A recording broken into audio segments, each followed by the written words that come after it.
बिस्मिल्लाहिर्रहमानिर्रहीम। अस्सलाम वालेकुम नाज़रीन। असरार चिश्ती आपको यूट्यूब चैनल पर खुशामदीद कहता है। आज की वीडियो इस एतबार से ख़ास अहमियत की हामिल है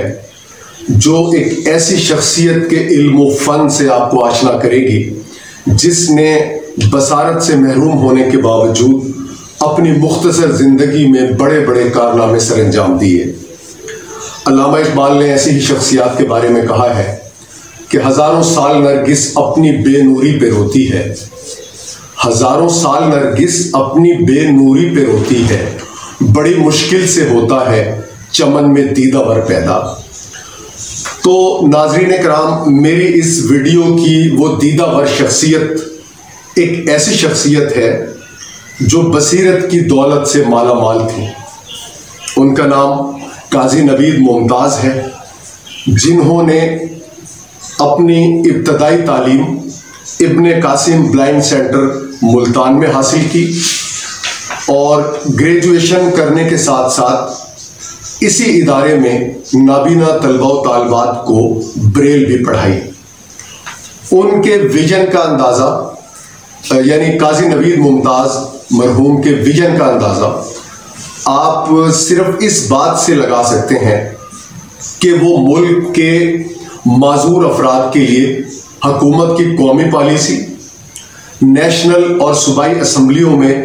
मखसूस नशिस्तों पर नाबीना अफराद का इंतखाब और एक बहुत बड़े ब्लाइंड वेलफेयर कॉम्प्लेक्स के क़याम के हवाले से मामलात में मसरूफ़ अमल थे। यानी इस हवाले से वो बहुत सारी चीज़ें कुछ प्लान कर रहे थे, कुछ राब्ते कर रहे थे और कुछ ऐसी चीज़ें थी जो मुस्तकबिल में उनके लिए बराबर साबित होती और पूरी नाबीना कम्युनिटी के लिए बराबर साबित होती। लेकिन ज़िंदगी ने वफा ना की और वो बहुत कम वक्त में, बहुत मुख्तसर ज़िंदगी में जो है वो दुनिया से, इस दारे फ़ानी से कूच कर गए। काजी नवीद मुमताज़ जो कई किताबों के मुसन्निफ़ हैं, उन्होंने उनकी जो आखिरी किताब है दहलीज़ मेरी मंजिल, वो उनकी ज़िंदगी के जो आखिरी अयाम थे जून में जब उनका इंतकाल हुआ, तो उनके इंतकाल से चंद रोज़ पहले वो किताब शाये हुई, मंज़र आम पर आई, जिसकी तकरीबी रुनुमाई ना हो सकी उस वक्त। उस हवाले से काजी नवीद मुमताज़ मरहूम ने अपना एक ऑडियो क्लिप उस किताब के हवाले से रिकॉर्ड करवाया था। मेरी ख्वाहिश है कि आप पहले वो उनका ऑडियो क्लिप सुन लीजिए ताकि उनकी याद ताज़ा हो सके। उसके बाद फिर हम जनाब काजी नवीद मुमताज़ मरहूम रहमतुल्लाह अलैह, अल्लाह ताला उनको अपनी रहमतों के साए में रखे, उनके हवाले से, उनकी शख्सियत के हवाले से, उनकी खिदमात के हवाले से और उनकी तंजीम United Relief Foundation of the blind, जो URF ऑफ द ब्लाइंड के नाम से मशहूर है, उसके हवाले से हम तफसीली बात करेंगे और आपको बहुत सारी ऐसी चीज़ें आपके इल्म में आएंगी जिनसे शायद आप पहले वाकिफ़ ना हो। जा जिंदगी मदीने से नहमदुहु व नसल्ली अला रसूलिहिल करीम, अम्मा बाद, फ़अऊज़ु बिल्लाहि मिनश शैतानिर रजीम, बिस्मिल्लाहिर रहमानिर रहीम, ला इलाहा इल्ला अंता सुब्हानका इन्नी कुन्तु मिनज़ ज़ालिमीन, रब्बिग़फ़िर वरहम व अंता खैरुर राहिमीन। अज़ीज़ान गिरामी, अस्सलामु अलैकुम व रहमतुल्लाह। आज आपसे मुखातिब होने का जो मकसद है और इस वीडियो के ज़रिए आपको जो अपडेट करना है वो अपनी नई किताब दहलीज़ मेरी मंजिल के हवाले से आपको कुछ बताना है। ये किताब दहलीज़ मेरी मंजिल 240 सफ़ात की है और ये किसी भी नाबीना मुअल्लिफ़ की ख़त्म नबूवत और फ़ितना कादियानियत के हवाले से पहली तालीफ़ है। इसकी कीमत 600 रुपये है। इसमें बहुत से ख़त्म नबूवत और फ़ितना कादियानियत से मुताल्लिक़ सवालात हैं। इसमें जस्टिस रिटायर्ड मियाँ नज़ीर अख्तर साहब ने फ्लैप लिखा है और उनकी ख़ास मोहब्बत और मेहरबानी जबकि इसकी तकमील में मुझे जनाब मतीन खालिद साहब का, इरफान महमूद बर्क साहब का और दीगर बहुत सारी शख्सियात का ताउन हासिल रहा। आप सबसे गुजारिश है कि आप इस किताब को ज़रूर पढ़ें और हमारी इस काविश की पजीराई करें। अल्लाह ताला आपका हामी व नासिर हो और इस फितने से मुताल्लिक अपनी नई नस्ल को आगाह करें। ये लोग सोशल मीडिया पर बहुत ज़्यादा वायरल हैं, मीठे मीठे अंदाज में ये आपके ईमान को ख़राब करते हैं। इन खबीसुल आलमीन लोगों से अपने ईमान को महफूज रखें और किताब दहलीस मेरी मंजिल पढ़ें। अल्लाह ताला आपका हामी व नासिर हो। वमा अलैना इल्लल बलागुल मुबीन। काजी नवीद मुमताज़ मरहूम की खिदमात और सरगर्मियों का अहाता किया जाए तो उसको एक मुख्तसर वक्त में बयान करना बहुत मुश्किल हो जाता है। उन्होंने निहायत कम उम्री में नाबीना कम्युनिटी के लिए जो खिदमात सर अंजाम दी वो नाकाबिल फरामोश हैं। काजी नवीद मुमताज़ एक जहद मुसलसल की अलामत थे, जिन्होंने न सिर्फ नाबीना अफराद बल्कि बीना अफराद के लिए भी बेशुमार काम किया। वो एक समाजी वर्कर के तौर पर इस चीज़ में कोई तफरीक नहीं रखते थे कि ये काम अगर वो नाबीना अफराद के लिए कर रहे हैं तो इसका फ़ायदा सिर्फ नाबीना अफराद को ही पहुंचना चाहिए।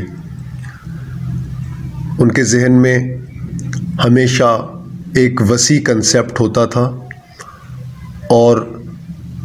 वो अपना नुक्ता नज़र, अपना फोकस इस पर ज़रूर रखते थे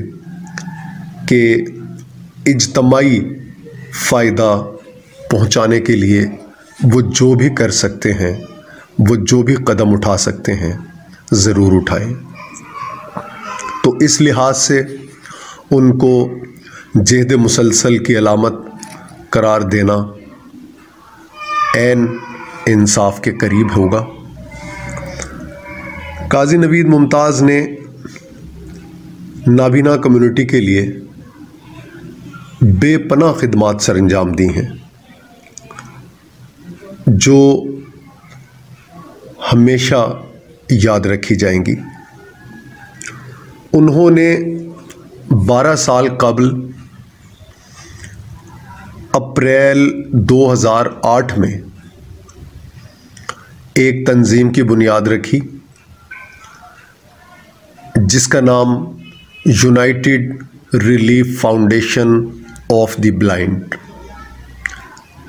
उन्होंने तजवीज़ किया। और ये तंजीम उन्होंने महज हवा में कायम नहीं की, इसकी बाकायदा रजिस्ट्रेशन करवाई और अप्रैल 2008 में URF United Relief foundation URF of the blind का इफ्तिताह किया। इस 12 साल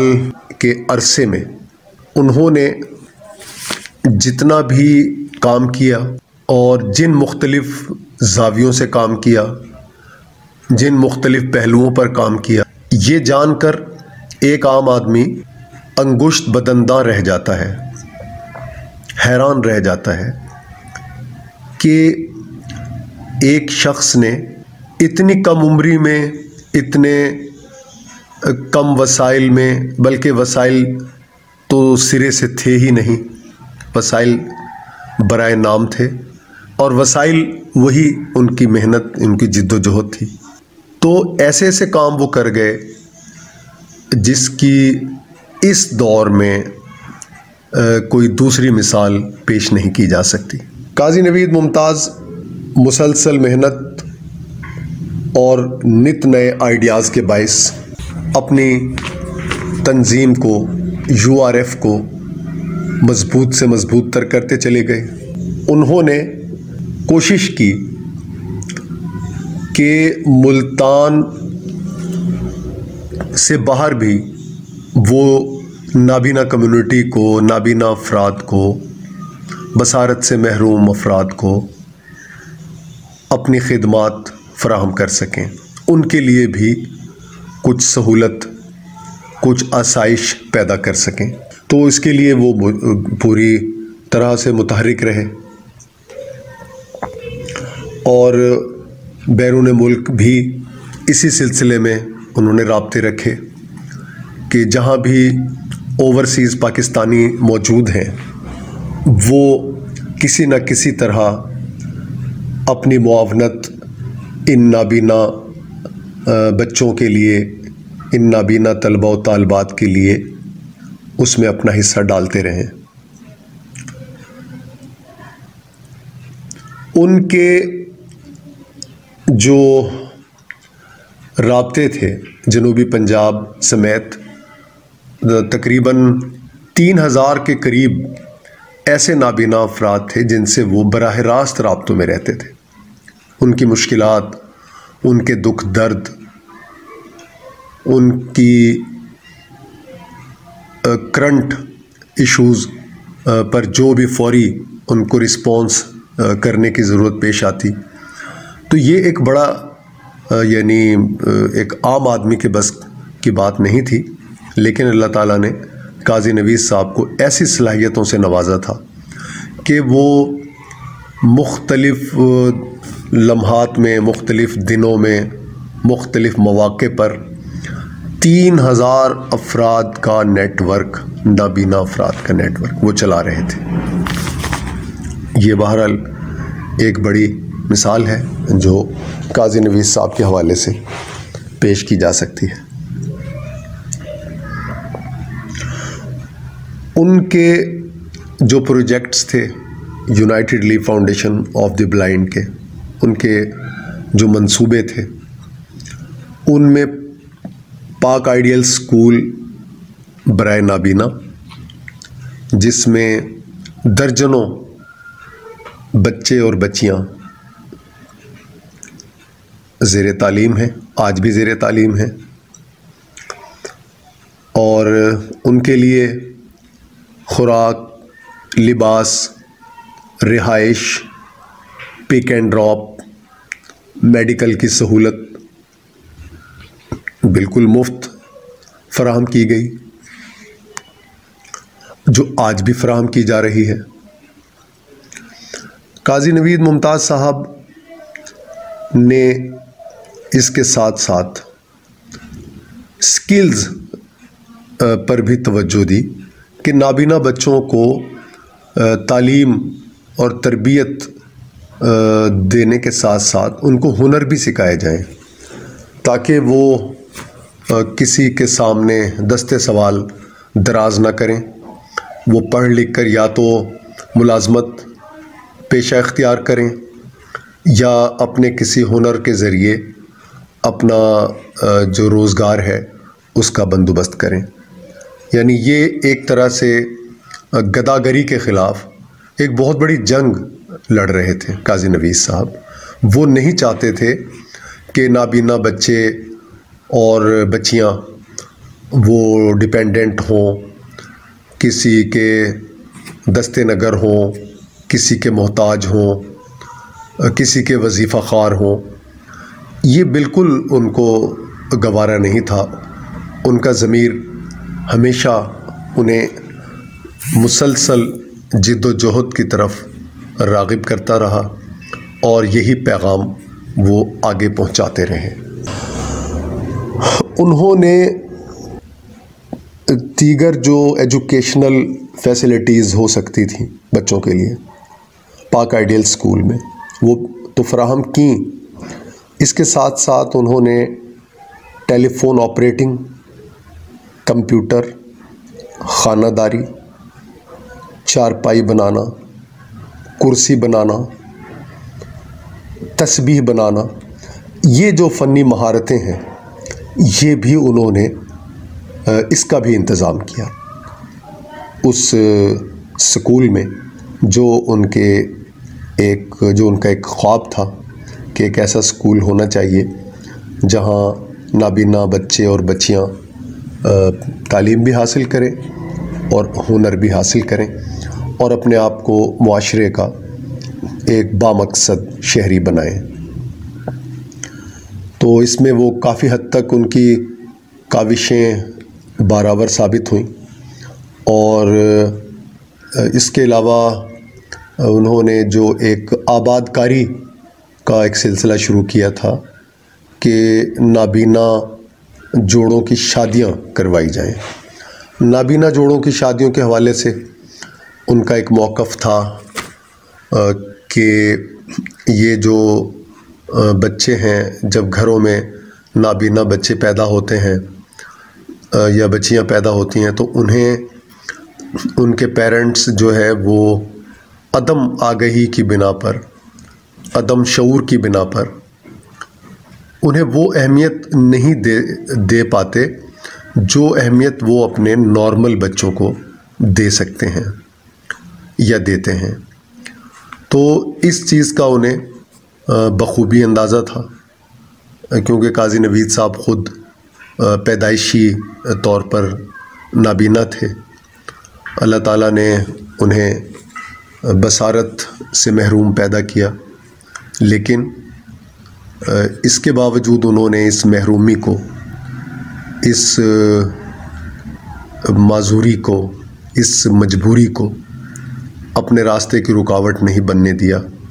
और दीगर सलाहियतें अल्लाह ताला ने जो उनको अता की उनका भरपूर इस्तेमाल किया और उसके ज़रिए न सिर्फ़ वो ख़ुद अपनी शख्सियत को सामने लेकर आए, बल्कि बेशुमार जो नाबीना अफराद थे उनके लिए भी उन्होंने तरक्की और खुशहाली के दरवाज़े खोल दिए। तो ये काजी नवीद साहब का एक बड़ा कारनामा है कि उन्होंने नाबीना जोड़ों की शादियां तकरीबन कोई 50 के करीब कोई फ़िगर बनती है ऐसे जोड़ों की, जो हर साल वो जनवरी में 4 जनवरी को वो हर साल ये एक इवेंट करते थे और उसमें हर साल 2, 3, 4 जितना भी उनसे हो सकता था इंतज़ामात की मद में, तो वो उन बच्चियों को रिश्ता इज़्दवाज में मुंसलिक करते थे उनके वालिदैन की मुकम्मल हम आहंगी और रज़ामंदी के साथ। और वो बहुत अच्छे तरीके से ये तकरीबात मुनाकिद होती रहीं और लोग इसमें भरपूर शिरकत करते थे, मुआवनत करते थे और उन नाबीना जोड़ों के घर आबाद होते थे। तो ये इस पर एक बड़ा फोकस था काजी साहब का कि एक तो आगही जो है वो उसके लिए काम होना चाहिए, अवेयरनेस कि नाबीना बच्चों के लिए क्या रवैया होना चाहिए मुआशरे का, कैसे उनको ट्रीट करना चाहिए और उनको किस तरह इम्तियाज़ी सलूक से बालातर होकर उनको परवान चढ़ाना चाहिए। ये काजी नवीद मुमताज़ साहब के 3 मेन फोकस थे। उनके जो ज़ाती नज़रिया था उनका, और इसी तरह वो तीनों फोकस उन्होंने उनकी तंजीम में भी इनको ट्रांसफ़र किया और ये तीनों चीज़ें उनके तंजीम के एक एजेंडे के तौर पर सामने आती रहीं। वो अवेयरनेस के लिए काम करते रहे, वो तालीम व तरबियत के लिए काम करते रहे और वो रोज़गार की फराहमी के लिए काम करते रहे। तो बाकी ये जोड़ों की आबादकारी और उनकी दीगर जो सहूलियात हैं, उनकी जो दीगर इमदाद है, वो एक अलग पहलू है, वो भी साथ साथ वो उन्होंने कंटिन्यू रखा। तो ये काजी साहब इस हवाले से हमेशा यानी अच्छे अल्फाज में,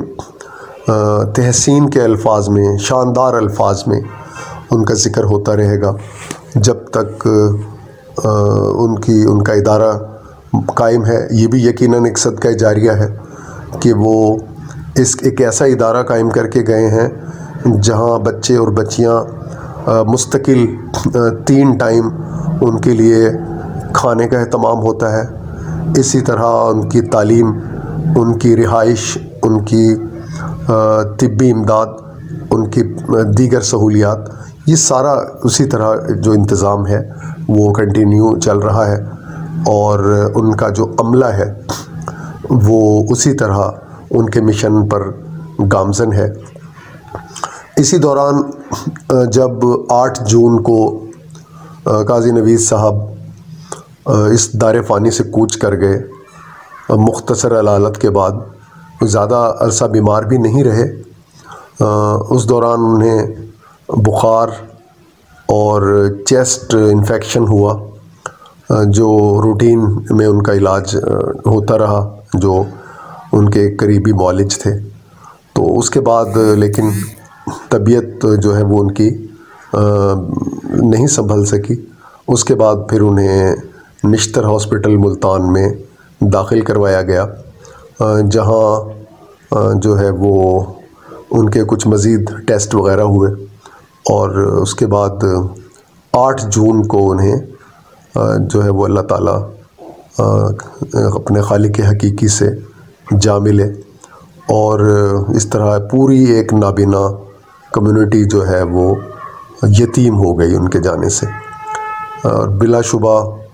लोग उनको जो है वो किस तरह आज भी नहीं भूल पाए। आज भी वो ऐसा ही, बल्कि अक्सर लोग तो यकीन नहीं कर पाए कि हम काजी साहब हम में नहीं हैं। मेरा उनके साथ एक ऐसा रिश्ता, एक ऐसा ताल्लुक़, एक ऐसी दोस्ती, एक यानी जिसके कई पहलू थे। वो एक तो मेरे यानी बॉस थे, इमीडिएट बॉस जिसे कहना चाहिए, चूँकि मैं उनका मैगज़ीन एडिटर था। पाक आइडियल स्कूल के अलावा जो उनका एक और अहम मंसूबा था और जिसको उन्होंने 7 साल कंटिन्यू रखा मुकम्मल, यानी उसकी जो एक रिक्वायरमेंट्स होती हैं एक अच्छे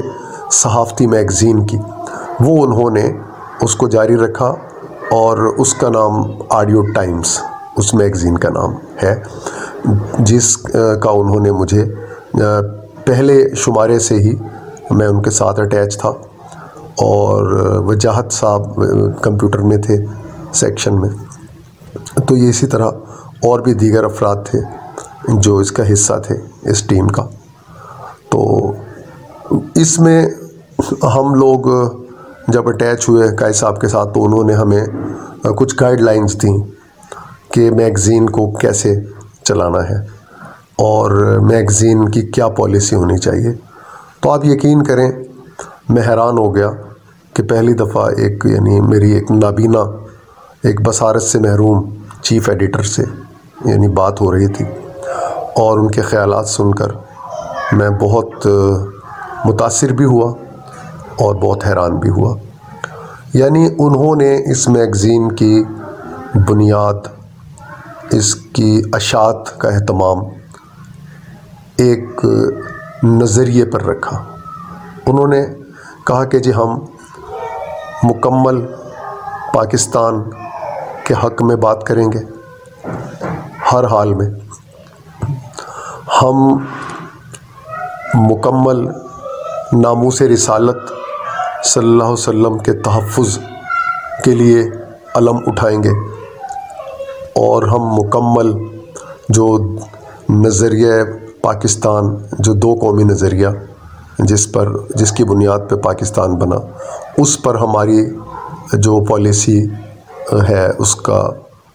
जो फोकस है वो यही होगा। और इसके साथ साथ ज़र्द सहाफ़त को उन्होंने मुकम्मल तौर पे कंडेम किया। उन्होंने कहा जी हम अपने मैगज़ीन में किसी जाली पीर, किसी 2 नंबर आमिल, किसी अताई डॉक्टर या किसी भी ऐसे शख्स का कोई इश्तहार शाये नहीं करेंगे जिससे मुआशरे की जड़ें खोखली हों, जिससे लोगों के अकायद ख़राब हों, जिससे लोग ज़ईफ़ुल एतक़ादी की तरफ गामज़न हों, या जिसकी वजह से यानी इदारे को तो पैसा मिल जाए लेकिन एक इदारे के ज़रिए एक गुमराही का रास्ता भी खुल जाए, तो वो इस चीज़ के सख्त ख़िलाफ़ थे। और जब वो दीगर अखबारात और दीगर जो इस वक्त अशाती इदारे हैं उनकी पॉलिसीज़ को जब वो देखते थे और वो इस तरह की चीज़ें जब उनके सामने आती थी कि फुल पेज के ऐड जो है वो आमिलों के शाये हो रहे हैं और इस तरह यानी जो दवाएं बेचने वाले इदारे हैं वो अपनी हर तरह की दवाओं की तशहीर कर रहे हैं, तो ये देखकर वो सख्त जो है वो कुड़ते थे, परेशान होते थे, नाला होते थे, बेचैन होते थे। उनकी अजीब व गरीब यानी कैफियत होती थी जब मैं नोट करता था। और वो फिर इन समाजी बुराइयों के ख़िलाफ़ डट कर लिखते थे। उनका जो कॉलम था कड़वा सच, जो बाद में इसी नाम से उन्होंने अपनी किताब भी शाये की, अपने उन कॉलम्स का मजमूआ। तो कड़वा सच एक ऐसी किताब है कि अगर आप उनको स्टडी करें, कोई भी शख्स उसको पढ़े तो वो उसको अंदाज़ा होगा कि काजी साहब की सोच क्या थी, उनके ख़यालात क्या थे, उनका नज़रिया क्या था। तो ये एक बहुत बड़ा यानी मैं समझता हूँ कि क्रेडिट है काजी नवीद साहब का कि उन्होंने ये अपने अशाती प्लेटफॉर्म को भी अपने उस नज़रिए का लंबरदार बनाया जो वो समझते थे कि यही हमारे लिए आखिरत में निजात का रास्ता और ज़रिया हो सकता है। और नामूस रिसालत के हवाले से, तहफ़्फ़ुज़ नामूस रिसालत के वो सबसे बड़े मुजाहिद थे इस दौर में मेरी नज़र में, क्योंकि और उसका अंदाज़ा आपको उनका उन्होंने ख़ुद एक ड्रामा तहरीर किया था जिसमें नाबीना अफराद ने मुख्तलिफ़ करैक्टर्स में काम किया, मुख्तलिफ़ करैक्टर्स उनके लिखे उन्होंने, और वो ख़ुद भी उनका उसमें एक रोल था। तो आप वो ड्रामा देखें, उसका नाम है मुझे सब दिखता है। ये फ़राज सलीम साहब ने इसको प्रोड्यूस किया, डायरेक्ट किया। उनकी बड़ी काविशें हैं इस सिलसिले में, इस ड्रामे की तैयारी में और अदाकारों की सिलेक्शन में, कि उन्होंने साइटेड यानी जो बीना आर्टिस्ट थे उनके साथ उन्होंने नाबीना अफराद को भी उसमें अदाकारी का मौका दिया। और वो मुकम्मल एक नज़रियाती बेस रखने वाला एक ड्रामा है मुझे सब दिखता है, जिसमें काजी नवीद साहब ने डट कर जो कादियानी एलिमेंट है उसकी मुखालफत की और उसके हवाले से उन्होंने उसके अंदर भरपूर अपनी सलाहियत के जौहर दिखाए। तो वो उनकी किताब कड़वा सच और उनका ये ड्रामा मुझे सब दिखता है, ये बहुत ही लाजवाब शाहकार हैं उनकी ज़िंदगी के। उसको आप ज़रूर देखें। ये यूट्यूब पर भी ये मुझे सब दिखता है के नाम से ये ड्रामा जो है मौजूद है, आप उसे देख सकते हैं। इस वीडियो में भी उसके कुछ क्लिप हम शामिल करेंगे और उसके अलावा आप ये देख सकते हैं कि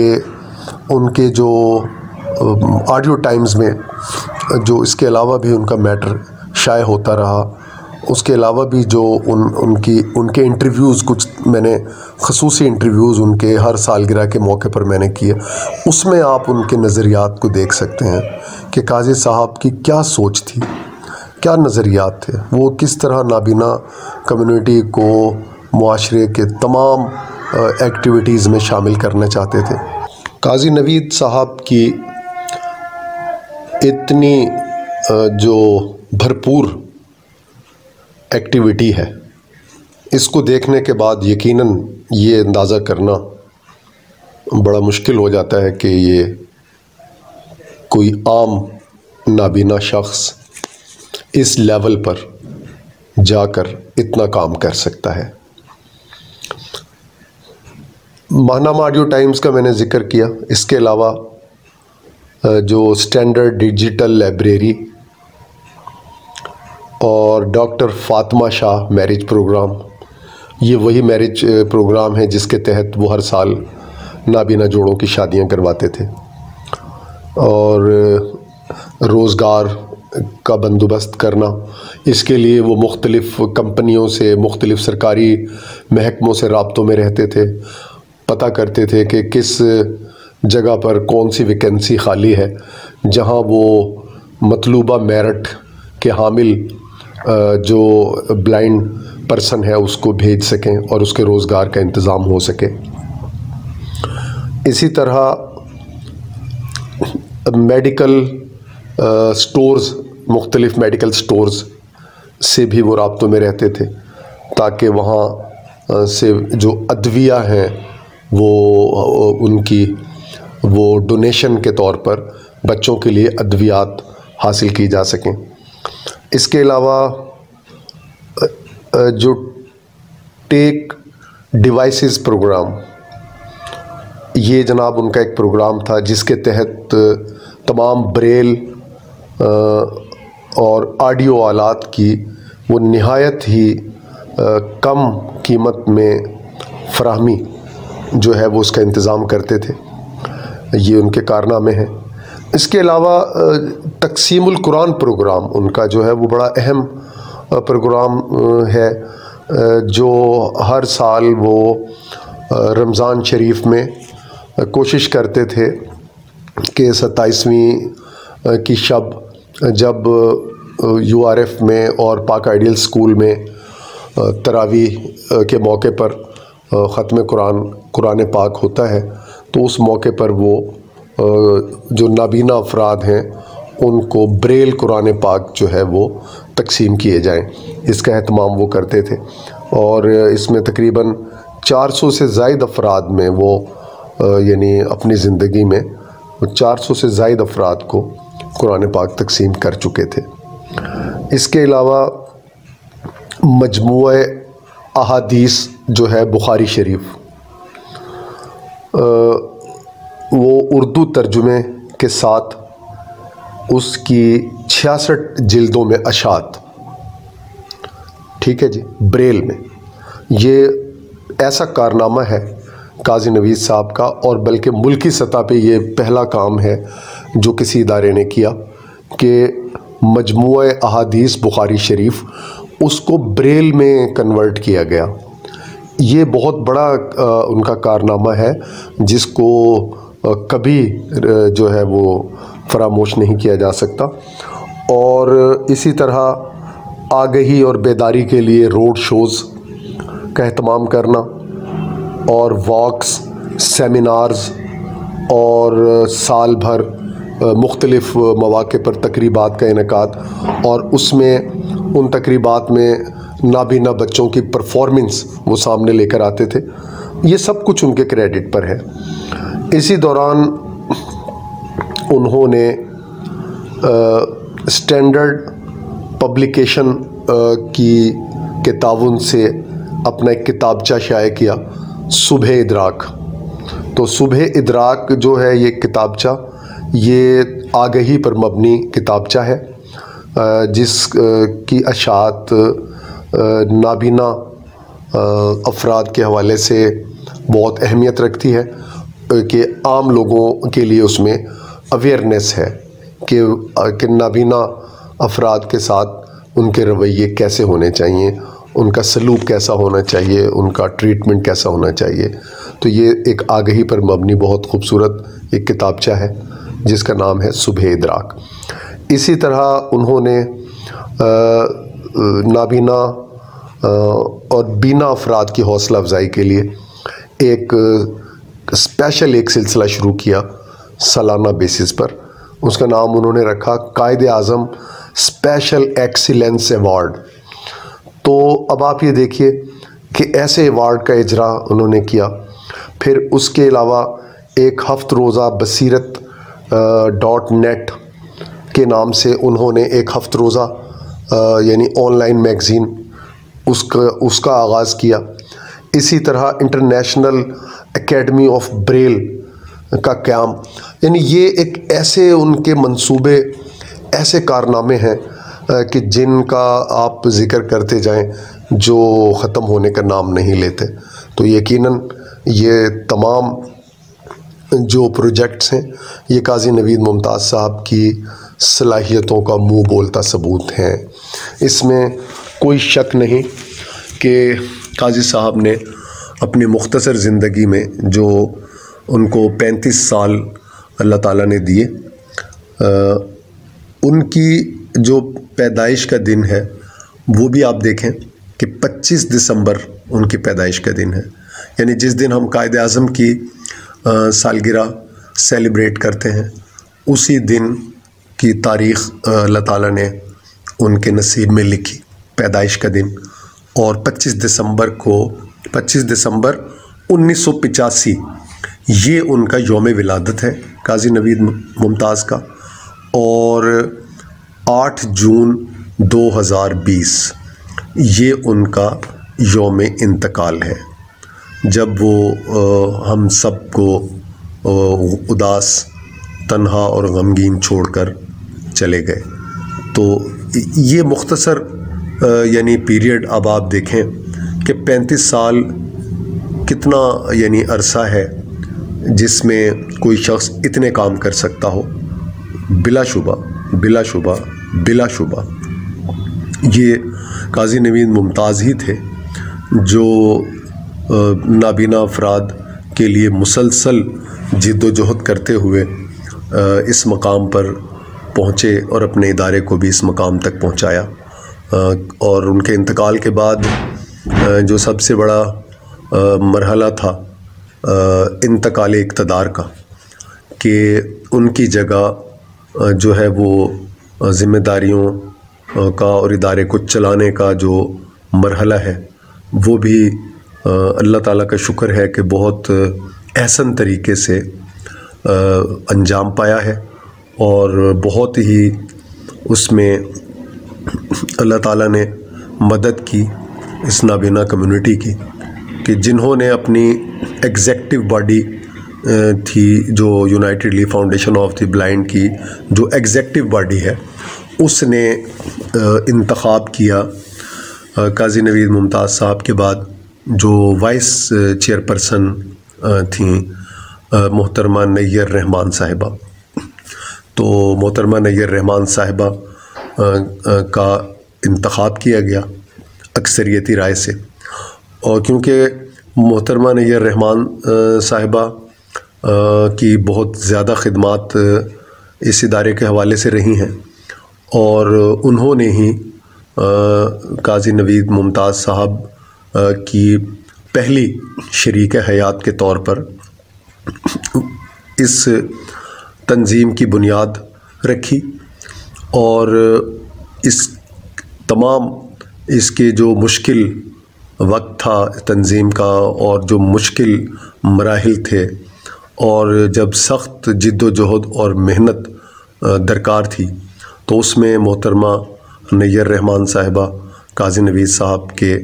एक शरीक हयात के तौर पर कदम ब कदम रहीं। और उसी दौरान स्टेप बाय स्टेप ये कामयाबियाँ अल्लाह ताला ने उनको अता की।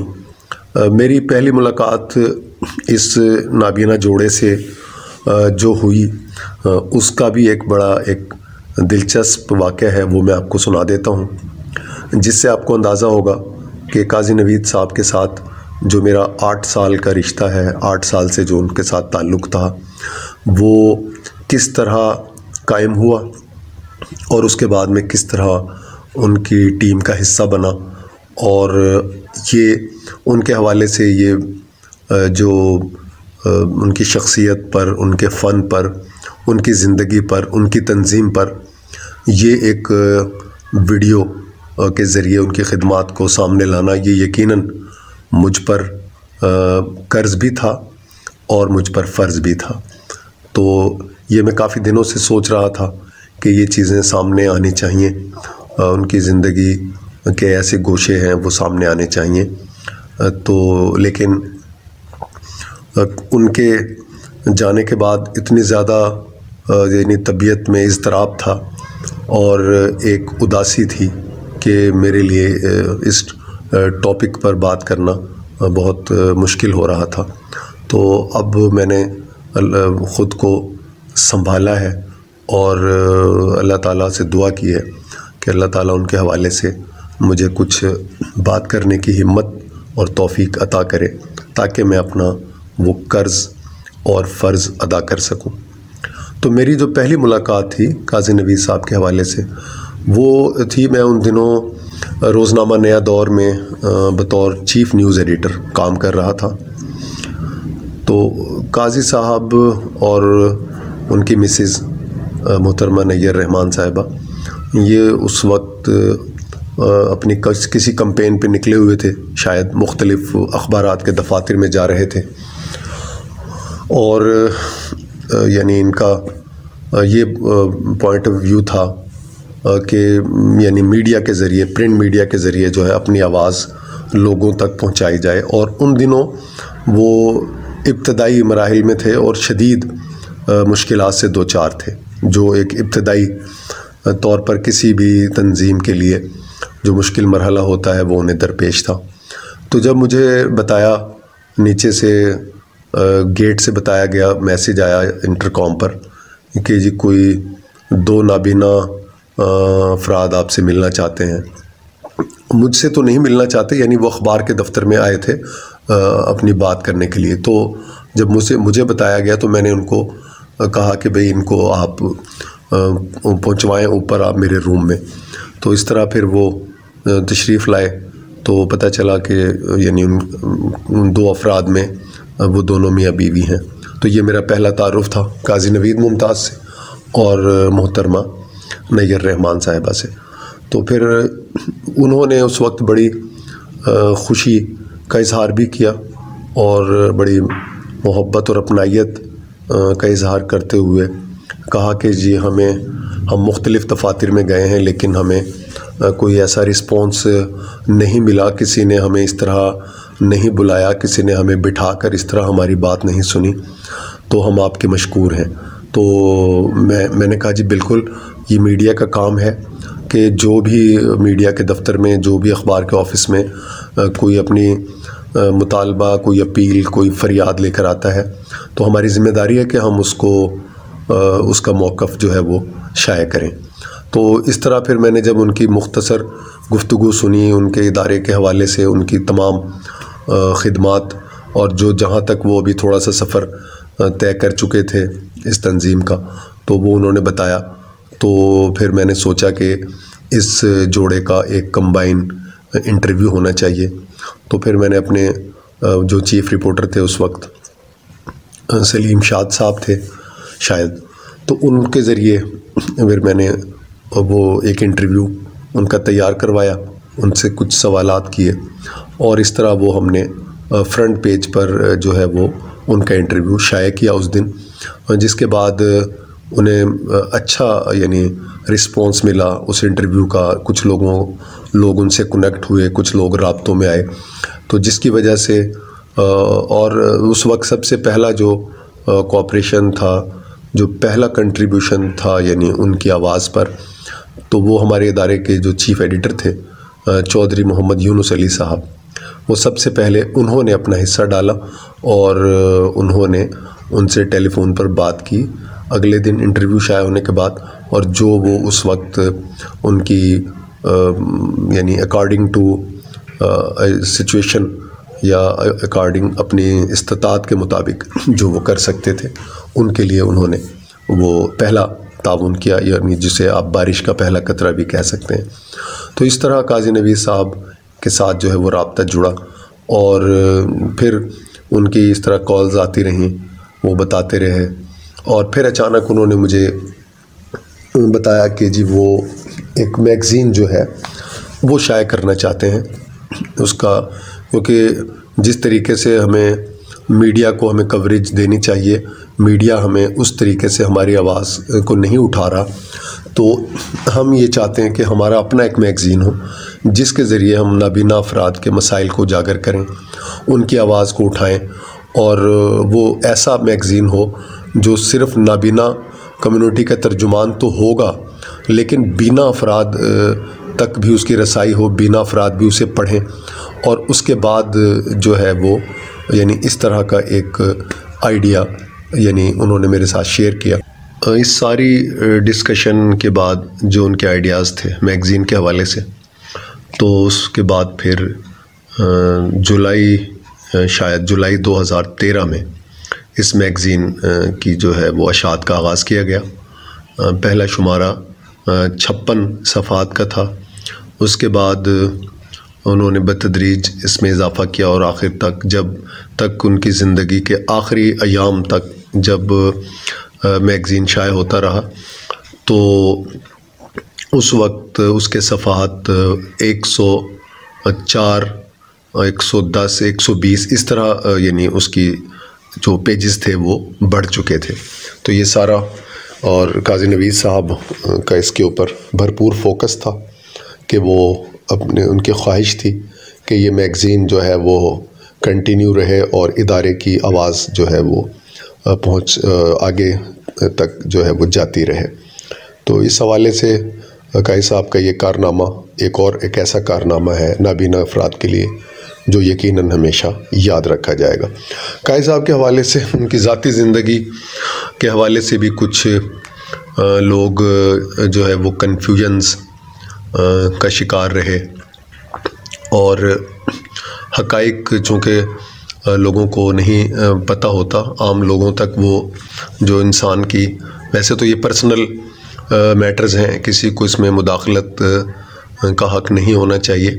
कि इंसान की जो पर्सनल लाइफ है, उसकी जो शादियां हैं, उसके जो और दीगर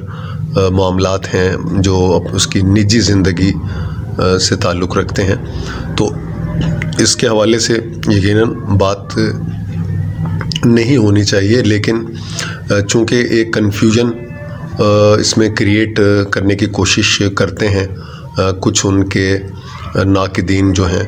तो वो उस हवाले से मैं क्लैरिफिकेशन करना चाह रहा हूँ कि वो भी एक बात रहे और रिकॉर्ड पर रहे। तो इस तरह हुआ कि तकरीबन जब उन्होंने मोहतरमा नैयर रहमान साहिबा के साथ उनकी शादी हुई, जो काफ़ी अरसा रही, तकरीबन गालबन 14 साल उनकी रफ़ाकत रही। तो उसके बाद कुछ नागुज़ीर कुछ ऐसी कुछ वजूहात थीं जिन की बिना पर जो है वो सेपरेशन की नौबत आई, और इस सेपरेशन के बाद मोहतरमा नैयर रहमान साहिबा जो हैं वो चली गईं, लाहौर चली गईं, और वहाँ उन्होंने अपनी मसरूफ़ियात जो यानी शुरू कर दी, जो उनसे एक रिलेटेड उनके यानी मामलात थे जॉब के हवाले से या दीगर सरगर्मियों के हवाले से। अच्छा, लेकिन इस दौरान जो उनका तंजीमी ओहदा था बहैसियत वाइस चेयरपर्सन, वो काजी नवीद साहब के ने उसी तरह उसको बरकरार रखा, और वो तंजीम में यानी उनकी शमूलियत रही, और बहैसियत लाइफ पार्टनर यानी वो उनको अलहदगी इख्तियार करना पड़ी उस यानी फ़ैसले के बाद।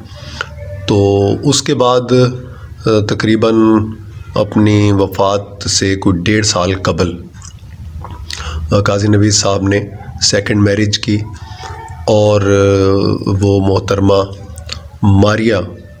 साहिबा उनकी ज़िंदगी में आई, और तकरीबन 1.5 साल वो उनके इंतकाल तक वो यानी उनके साथ उनकी रफ़ाकत रही। और इस दौरान जब उनकी जगह यानी काजी नवीद साहब के बाद इदारे का नज़्म व नस्क चलाने की बात आई, तो एग्ज़ेक्टिव बॉडी ने बहैसियत वाइस चेयरपर्सन मोहतरमा नैयर रहमान साहिबा से रब्ता किया और उनसे इदारे का नज़्म व नस्क संभालने की दरख्वास्त की, और जिस पर वो यहाँ तशरीफ़ लाईं और इस तरह एग्ज़ेक्टिव बॉडी ने उनको बतौर चेयरपर्सन जो है वो उनका इंतखाब किया। और अब इदारे के जो तमाम मामलात हैं वो मोहतरमा नैयर रहमान साहिबा जो है वो चला रही हैं। और अभी गुज़श्ता दिनों अक्टूबर जो गुज़रा है, ये 15 अक्टूबर 2020 यानी इसी साल नाबीना अफराद का जो आलमी दिन मनाया जाता है उसे आलमी यौम तहफ़्फ़ुज़ सफ़ेद छड़ी के नाम से भी याद रखा जाता है। और इंटरनेशनली जो है वो ये दिन इस पे तमाम नाबीना जो कम्युनिटी है, तमाम तंजीमें हैं, वो इसमें अपना जो है किरदार अदा करती हैं। रैलियाँ निकाली जाती हैं और तकरीबात होती हैं, सेमिनार्स होते हैं। तो इसी तरह URF ने भी अपनी इस रिवायत को बरकरार रखते हुए और काजी नवीद मुमताज़ साहब के इस मिशन को ज़िंदा रखते हुए इस साल भी 15 अक्टूबर को एक बहुत शानदार तकरीब का एहतमाम किया। और इसमें इस तकरीब की ख़ास बात एक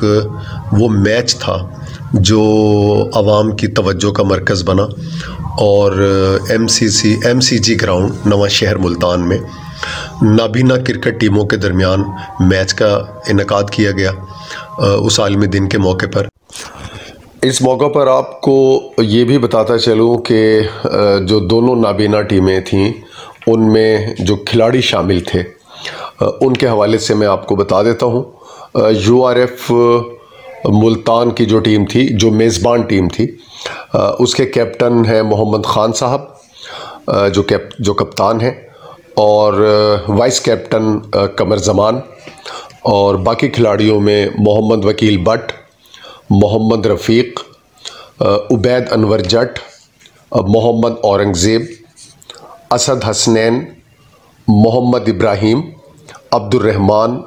मोहम्मद मुजाहिद, मोहम्मद साजिद और नियाज़ खरल। इसी तरह जो मद्दे मुकाबिल टीम थी PAB झंग की टीम के कैप्टन मोहम्मद उस्मान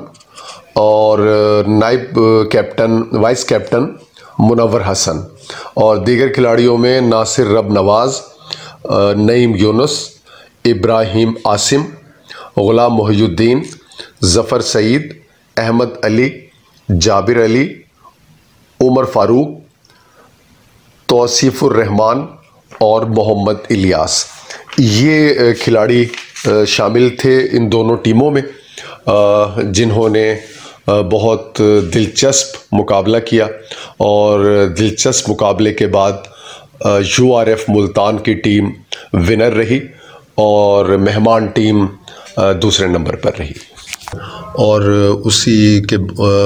उसी दिन उस मैच के बाद वहाँ पे सफ़ेद छड़ियाँ तकसीम करने के सिलसिले में तकरीब हुई, और इस तकरीब में जो है वो डिप्टी कमिश्नर मुल्तान मेहमान ख़ुसूसी की हैसियत से शरीक हुए। जनाब आमिर खटक साहब जो DC मुल्तान हैं वो तशरीफ़ लाए। उन्होंने विनर टीम जो थी, जो URF मुल्तान की टीम थी, उसने वो मैच विन किया, और जो झंग की मेहमान टीम थी वो दूसरे नंबर पर रही। तो इस तरह यानी वो तकरीब जो है वो एक बड़ी यादगार तकरीब थी, जिसमें मोहतरमा नैयर रहमान साहिबा ने स्पासनामा पेश किया और इदारे के मसाइल बयान किए, और जिस पर डिप्टी कमिश्नर मुल्तान ने अपनी तकरीर में इस बात की यकीन दहानी कराई कि वो इन मसाइल के हवाले से जहाँ तक हो सका वो अपना ताउन पेश करेंगे और रहनुमाई करेंगे और सरपरस्ती करेंगे। और उन्होंने बल्कि कुछ जो वहाँ पे ब्लाइंड क्रिकेटर्स थे उनके मुतालबे पर उन्होंने मुल्तान में ब्लाइंड अफराद के स्पोर्ट्स टूर्नामेंट्स करवाने का भी वादा किया। तो ये सारी चीज़ें उस वक्त यानी ऐसा लग रहा था कि यानी मोहतरमा नैयर रहमान साहिबा ने एक बार फिर यानी तंज़ीम को उसका जो एक मोराल है वो उसका बुलंद कर दिया है। तमाम कारकुनों का मोराल बुलंद हो गया है और एक अच्छा मैच हुआ और जो उन्होंने नाबीना अफराद में स्टिक्स तकसीम करना थी वो तकसीम की गई। इस दौरान जो तकरीब में जो मोअज़्ज़िज़ मेहमानान तशरीफ़ लाए वो हमारे लिए यकीनन काबिल एहतराम है। हम उन सब का यानी शुक्रिया भी अदा करना चाहते हैं। मोहतरम नाज़रीन, इस वीलॉग में मेरी ख्वाहिश है कि मैं उन शख्सियात के नाम आपके सामने पेश करूं जो मुख्तलिफ़ हवालों से मुख्तलिफ़ इवेंट्स में मुख्तलिफ़ तकरीबात में इदारे के साथ मुआवनत फरमाते हैं और इन नाबीना बच्चों के सर पर दस्ते शफ़क़त रखते हैं और किसी न किसी तरीके से हमारे मामलात में शरीक ताउन रहते हैं। इनमें इन शख्सियात में जनाब चौधरी जुल्फ़कार अंजुम साहब, जनाब ज़ैनुल आबदीन साहब, जनाब हाजी अनवर साहब मरहूम के साहबजादे चौधरी ज़हीर अनवर साहब, जनाब ख्वाजा मोहम्मद यूनुस साहब, अमीन पाल साहब, जनाब मियाँ एहसन रशीद साहब, जनाब इमरान आज़मी साहब, जनाब मियाँ रऊफ़ कुरैशी साहब, जनाब आतिफ़ जमील साहब, जनाब हाजी अताउर रहमान साहब, जनाब चौधरी आशिक साहब, मोहतरमा रुमाना तनवीर साहिबा, जनाब शेख नईम साहब, जनाब रिहान अहमद शेख साहब, जनाब काजी मंसूर हसन हाशमी साहब, जनाब मिर्ज़ा इमरान बेग साहब, जनाब ख्वाजा मोहम्मद हसन साहब, जनाब अब्दुल हफीज़ भुट्टा साहब, जनाब ब्रिगेडियर रिटायर्ड मकसूद कुरैशी साहब, जनाब ख्वाजा सलाहुद्दीन साहब, तारिक भुट्टा साहब, जनाब मियाँ नईम अरशद साहब, जनाब इलियास नूनारी साहब, मज़हर शाहिद साहब, जनाब असद मुमताज़ साहब, जनाब डॉक्टर अंसार काज़मी साहब, जनाब डॉक्टर इब्रार कुरैशी साहब, जनाब डॉक्टर मोहम्मद रफ़ी साहब, जनाब महमूद अशरफ ख़ान एडवोकेट साहब, जनाब डॉक्टर तस्लीम कुरैशी साहब, जनाब डॉक्टर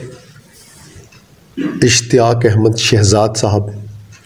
जनाब डॉक्टर महबूब पराचा साहब, जनाब डॉक्टर खालिद रफ़ीक साहब,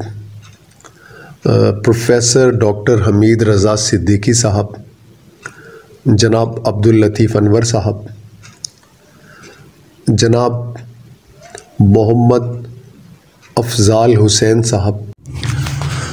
जनाब राव साजिद महमूद साहब, जनाब डॉक्टर आसिफ़ शहजाद साहब, जनाब मोहम्मद शहजाद अशरफ साहब, जनाब हाजी मोहम्मद शाहिद साहब, जनाब हाजी दिलशाद साहब, जनाब इनामुल हक़ हबीब साहब, जनाब शाहिद अंजुम साहब, जनाब उस्मान बाबर साहब, जनाब शेख मोहम्मद अनवर साहब, जनाब शेख आसिफ़ रज़ा साहब, जनाब काजी मोहम्मद उवैस साहब, मिर्ज़ा अफ़ज़ाल हुसैन साहब, जनाब मोहम्मद अफजल साहब, जनाब अदील अहमद खिची साहब, जनाब Mohammad Zulfikar Malik sahab, major general retired Yusuf Khan sahab, जनाब मोहम्मद नईम साहब, हसन रज़ा कमाल साहब, लियाकत मेमन साहब और बेशतर नाम जो इस वक्त अगर जहन में नहीं है तो वो तमाम साहिबान, वो तमाम शख्सियात जो इदारे के साथ मुख्तलिफ़ हवालों से, मुख्तलिफ़ तरीक़ों से, मुख्तलिफ़ इवेंट्स में मुआवनत फरमाते हैं, हम उनके तहे दिल से मशकूर हैं, ममनून हैं। और मोहतरमा नैयर रहमान साहिबा की तरफ से उनके लिए ये तहनीती पैगाम है कि आप सब इसी तरह इदारे के साथ जुड़े रहें, इसी तरह अपना दस्ते ताउन दराज फरमाते रहें, तो यकीनन इदारे की मुश्किलात बतदरीज कम होती चली जाएंगी। इस मौके पर मैं जनाब एक शख्सियत हैं जनाब ग़ुलाम रब्बानी भट्ट साहब, मैं उनका तज़किरा ख़ुसूसी तौर पर करना चाहूँगा कि जिनकी बेलौस ख़िदमात इदारे को मैसर हैं और ये वो शख्सियत हैं जो किसी तारुफ़ की मोहताज नहीं। एशियन ब्लाइंड यूनियन के एक्स प्रेसिडेंट भी रह चुके हैं और URF की सरपरस्ती और हर हवाले से जो गाइडलाइन है, जो रहनुमाई है, वो ये हमारी फरमाते हैं। और जहाँ भी कहीं हमें किसी भी नौइयत की कोई रहनुमाई दरकार हो, वहाँ जनाब ग़ुलाम रब्बानी भट्ट साहब एक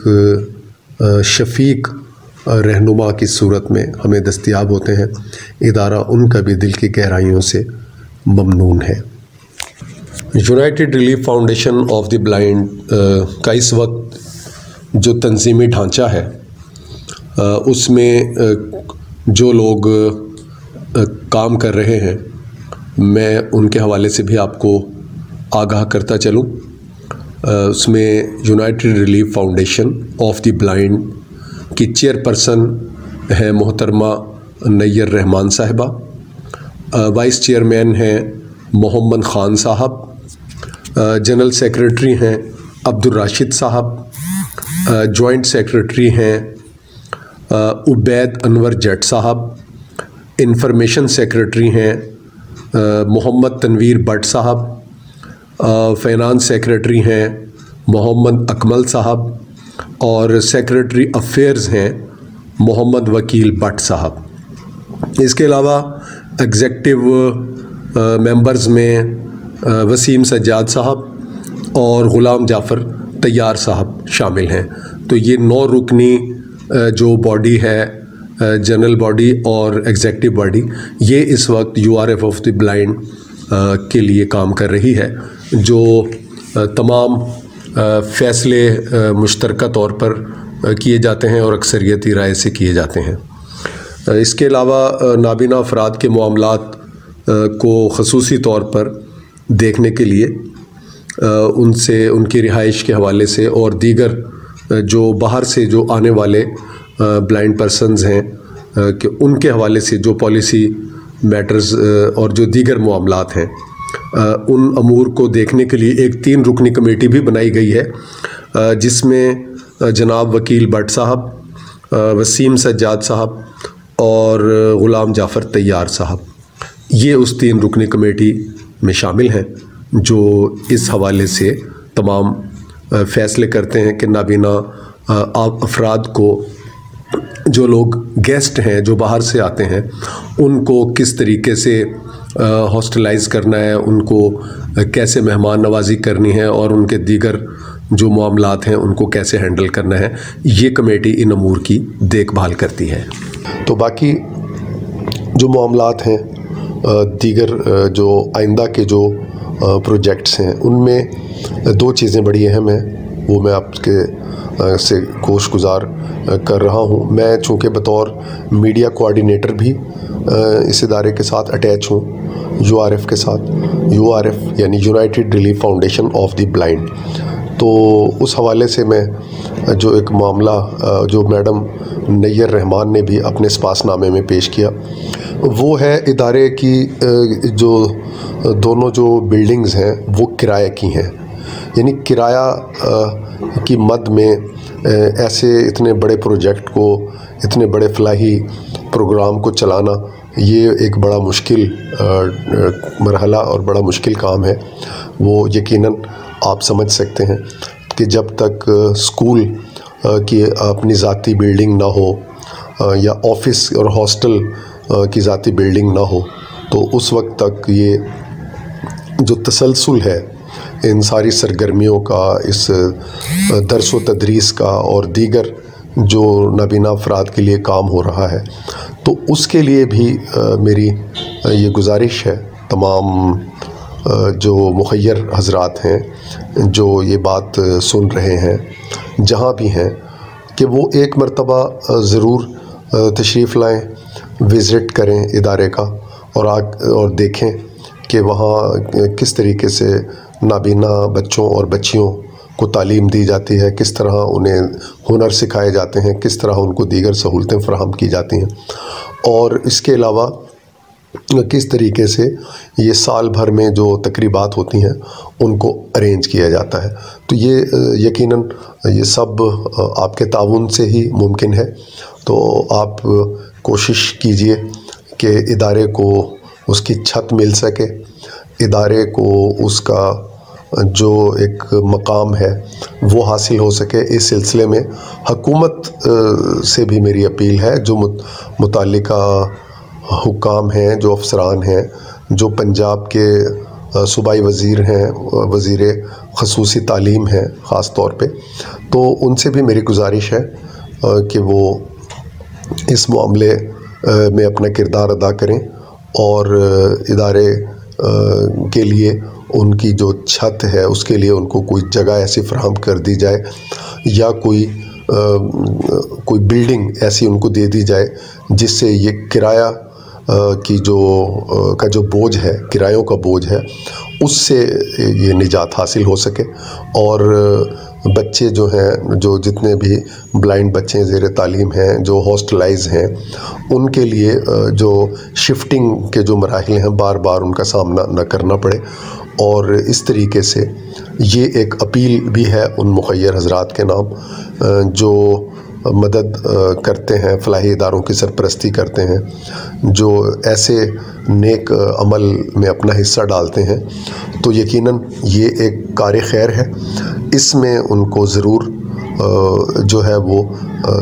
इन नाबीना बच्चों के सर पर हाथ रखना चाहिए, दस्ते शफ़क़त रखना चाहिए। और ये हर शहरी का फ़र्ज़ है कि हम अपने जो डिसेबल जो भाई हैं, हमारे जो माजूर भाई हैं, जिन्हें हम ख़ुसूसी अफराद भी कहते हैं, तो